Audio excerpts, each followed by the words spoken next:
பூனைக்கும் எலிக்கும் ஒரு வீட்டில் ஒரு பூனை இருந்தது. அது எப்போதும் எலிகளை பிடிக்க நினைத்துக் கொண்டே இருந்தது. அந்த வீட்டில் பல எலிகள் இருந்தன.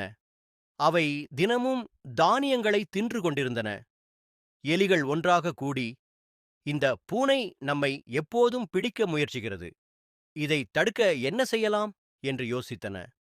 ஒரு புத்திசாலி எலி சொன்னது, நாம பூனையின் கழுத்தில் ஒரு மணி கட்டினால் அது வரும்போது சத்தம் கேட்கும்.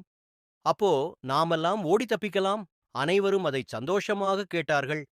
ஆனால் ஒரு முதிய எலி எழுந்து, ஆமாம், நல்ல யோசனை. ஆனா அந்த மணியை பூனையின் கழுத்தில் போட யார் போகிறார்கள் என்று கேட்டது. அதற்கு எவரும் பதில் சொல்ல முடியவில்லை. பாடம் யோசனை சொல்லுவது எளிது, அதைச் செய்வதுதான் கடினம்.